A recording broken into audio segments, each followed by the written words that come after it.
Si tu gagnes pas contre le Bayern mardi, sachant qu'à ce moment précis, nous serons donc à 4 matchs consécutifs sans victoire, sachant qu'on n'y croyait déjà plus, mais bien qu'on dit au revoir au titre définitivement aujourd'hui, que tu ne réalises une performance au final pire que celle de Xabi Alonso, et alors même si t'es venu en cours de saison, je ne sais quoi, que t'as pas eu beaucoup de temps, ce poste tu l'as désiré, tu l'as voulu depuis tant de mois, aujourd'hui bien que ces joueurs ont pour moi une aussi grande part de responsabilité de leur nullardise, tout comme tu sais très bien le dire et défendre chacun de tes joueurs après chaque match que c'est de ta faute, alors on viendra toquer à ta porte le jour venu. Si on se fait éliminer contre le Bayern, on viendra toquer à ta porte. Non, parce que vous voyez, au bout d'un moment, faut pas se foutre de ma gueule. Vous voyez les joueurs qu'on a?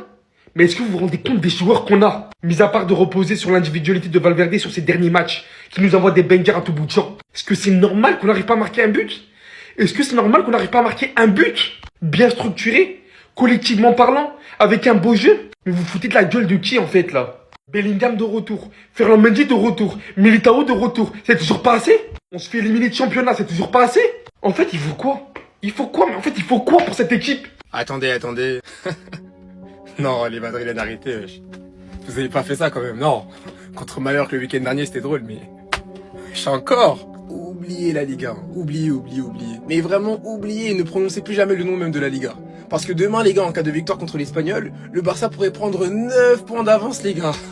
C'est énorme. Et c'est pas pour faire le visionnaire ou quoi que ce soit, mais avec 9 points d'avance, les Madrilènes, il y a aucun monde où vous revenez, hein. Mais vraiment, il y en a aucun, croyez-moi, vous allez jamais revenir. Match aujourd'hui, en plus de ça, il était éclaté au sol, limite devant ma télé, j'étais en train de m'endormir. 0-0 à la mi-temps, je me suis dit, bon, à l'usure, ils vont les avoir. Valverde, il a mis sa superbe big frappe. Je me suis dit, ça y est, ils vont s'imposer au calme tranquille. Mais non, il a fallu que monsieur Thomas Lemar, qui n'a pas marqué depuis son match contre le Barça, vienne envoyer une superbe frappe comme ça et le gardien, il a rien pu faire. Ensuite, dans les dernières minutes, c'était la spéciale Madrid. Mbappé qui essaie de simuler, Vinicius qui essaie de tomber, bref, mais ça n'a pas marché. Ouais, les gars, ça peut pas marcher à tous les coups, hein. En tout cas, merci les Madrilènes, merci pour ce faux pas. Demain, on va essayer de se gérer contre l'Espagnol, même si nous aussi, on pense au match retour contre l'Atlético. Et voilà quoi. Campeo. Non, j'arrête. Archem, imaginez la clim. Les gars, venez, on se fait petit, parce que sinon nos cœurs, ils vont pas tenir. On s'est moqué de vous contre le Bayern, on a perdu à domicile face à l'Atlético. Vous vous êtes moqué de nous? Vous venez de faire match nul face à Gérone à domicile. Ça fait 3 résultats négatifs pour Madrid d'affilée. 3. Et il y a un 4e qui arrive la semaine prochaine en Ligue des Champions. Madrid devait nous mettre absolument la pression la semaine dernière face à Mallorca, sachant qu'on joue l'Atlético. Et moi, comme je vous l'ai dit, je suis convaincu que s'ils avaient gagné ce match, on l'aurait pas fait face à l'Atlético, car ça a été une source de motivation. Ils ont raté ce coche-là. Reprise de la Liga entre 2 matchs de Ligue des Champions. Tu joues à domicile, t'as pas vraiment fait tourner. T'as Mbappé, Vinicius, Brahim Diaz, Militao, Bellingham, et c'est pas assez pour le faire au Bernabeu, mais c'est minable. Sachant que c'est encore un match qui pouvait mettre la pression, sachant que nous, demain, le Barça va certainement faire tourner. Au vu de la fatigue des joueurs, du match retour en LDC, et en plus de ça, notre pépin, c'est qu'on a des absents, on a des joueurs blessés. Même nous mettre la pression, vous n'avez pas été capable, donc vous nous avez juste donné une cartouche. Pourtant, Madrid met le premier but sur une boulette du gardien et un pétard de Valverde, mais se font égaliser par Lemar. Chacun son tour chez le coiffeur, les 2 derniers buts de Lemar en Liga, c'était contre le Barça et le Real. Je pense bien que la Liga, vous pouvez dire au revoir. Les Madrilènes, j'ai une mauvaise nouvelle pour vous. Vous pouvez dire au revoir à la Liga. La saison blanche arrive à grands pas. Et ouais, encore 2 points de perdus à la maison. Le Barça qui a 6 points d'avance en ayant joué un match en moins.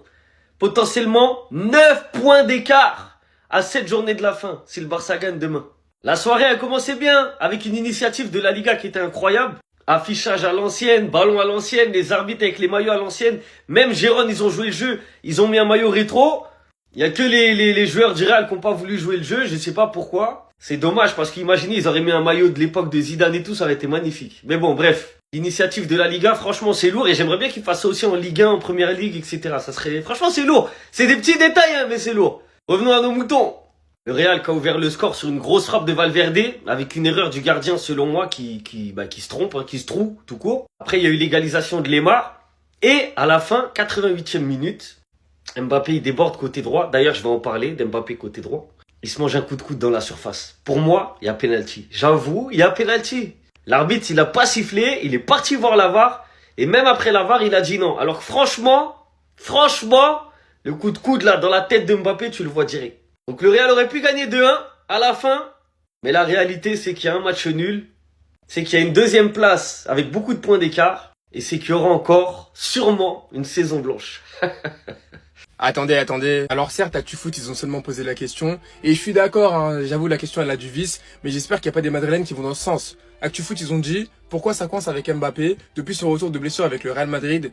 3 titularisations, 0 victoire. Durant sa blessure, 7 matchs, du coup il était pas là. Il y a eu 6 victoires du Real Madrid, dont 2 face à Manchester City. S'il vous plaît les Madrilènes, je vous le demande, ne tirez pas sur Mbappé. Car le coupable de cette défaite d'aujourd'hui, c'est pas Mbappé les gars. Le vrai coupable, vous savez c'est qui? C'est lui les gars. C'est Arbeloa, c'est de sa faute. Tout est de sa faute en fait, c'est lui le coupable. En fait, vous avez vu le but que Lemar il a marqué là en deuxième mi-temps quand il a envoyé le tir? C'est de la faute d'Arbeloa les gars, c'est de sa faute. Si mercredi vous sortez face au Bayern, c'est de la faute d'Arbeloa. Si mardi le Barça on se fait éliminer contre l'Atlético Madrid, c'est de la faute d'Arbeloa. Si les championnats de la Liga va mal et qu'on n'a pas de goal line technologique et tout, c'est de la faute d'Arbeloa. Tout est de sa faute les gars, tout ce qui se passe de mal les gars, c'est de sa faute. Lui-même il le dit constamment après les matchs quand il y a un problème, quand il y a une défaite, c'est 100%, c'est entièrement de ma faute. Tout est de sa faute. Et c'est ça. Carrément, je suis fatigué, je crois que c'est de sa faute aussi. Bref, la vérité, c'est de ta faute. Les gars, Mbappé doit jouer plus souvent à droite. Pendant longtemps, il a joué à gauche. Et après, il a fait une fixette en position de numéro 9. Mais même quand il est numéro 9, il se dirige souvent vers la gauche et il marche sur les pas de Vini. Alors qu'en fait, quand il va à droite, les gars, il est super dangereux. Que ça soit contre le Bayern ou aujourd'hui contre Gérone, on a vu, il allait souvent à droite. Et ça lui réussit, ça marche. Parce que son démarrage, il est trop rapide. Les joueurs, ils n'arrivent pas à suivre. Il fait toujours le même geste. Il fait semblant, il rentre, pouf, il pousse à droite. Ça passe tout le temps. Et il se retrouve dans la surface facilement. Après, c'est vrai, dans la surface, il peut pas enrouler pied gauche, ou en tout cas, il peut, mais c'est beaucoup plus dur. Quand il est à gauche, il rentre pied droit. C'est vrai que là-bas, il est beaucoup plus efficace. Mais je vous jure que dans son jeu, il doit l'exploiter le côté droit. Pas tout le temps, pas à 100%, mais il doit l'exploiter par-ci, par-là. Ça perturbe les défenseurs adverses. Et en plus, il fait des différences. Il faut pas oublier que c'est là-bas qu'il a commencé. En équipe de France, quand il fait une Coupe du Monde 2018 incroyable, il est où? Il est à droite. Quand il vient au PSG et qu'il a le numéro 29, il est où? Il est à droite. Et il était méchant à droite. Donc je sais pas s'il s'est rendu compte de ça, parce que ces 2-3 derniers matchs, il est souvent à droite. Et personnellement, j'aime beaucoup. J'aime beaucoup. En fait, il force moins les gestes là-bas. C'est plus fluide.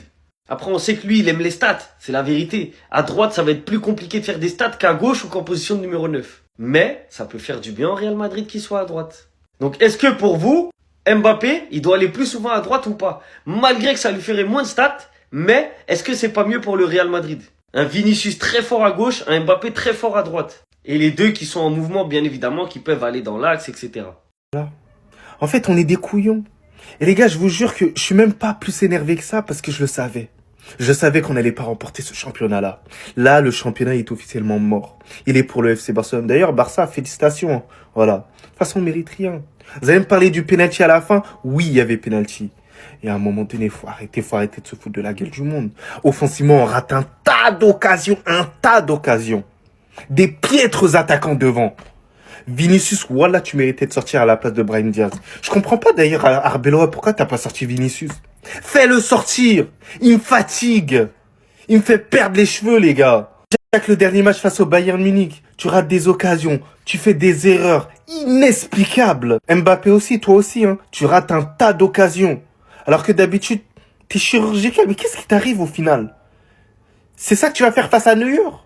Mais qu'est-ce qui vous arrive? Voilà, au final, le FC Barcelone va s'imposer. Ça, c'est sûr et certain. Voilà, ça arrive fréquemment. Et va gagner un titre cette saison.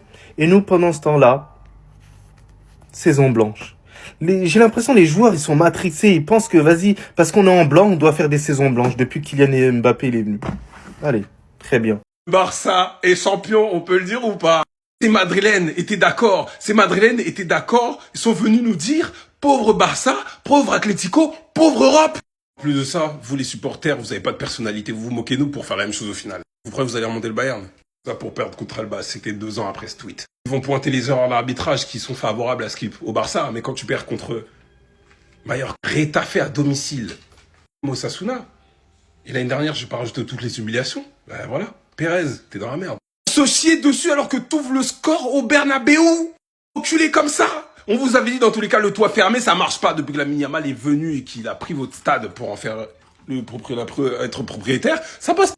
Et là, les gars, c'est pas Arbeloa le fautif. Il va arriver, il va dire la même chose. Mais là, les gars, c'est fait. Kama, parce que Kama me voit, moi, c'est chaud. Même quand il passe à gauche, des fois, c'est chaud. C'est dingue. Et nous, on aime ça. Je m'en fous. Venez pas. Ça cherche des pénaux. En fait, C'est sur des pénaux pour se sauver. Non, nous, on se régale. Parce qu'avec Mbappé, vous avez dit 20 points d'avance. Avec Mbappé, vous avez dit 6 Ligues des Champions en 5 ans. Deuxième saison blanche en cours. Et Xabi Alonso doit s'en réjouir. Plus Lemar, il marque pas que contre le Barça. Depuis 2023, c'est 2 buts, c'est contre le Barça et le Real. Et quel pétard du pied gauche. Non, franchement, cette équipe Gironne, vous l'avez vu? À l'aller, ils avaient fait match nul, ils ont encore fait match nul. Ils nous ont battus 2-1. On les avait battus difficilement. Même si toi, t'as fait une phase de fou, toi, là. À te croire pour un volleyeur, là. T'es un fou, toi. Michel, merci. Merci pour le football proposé. Ça change des blocs bas, tout dégueulasses de Liga. Et nous, en vrai, on conclut demain, en vrai.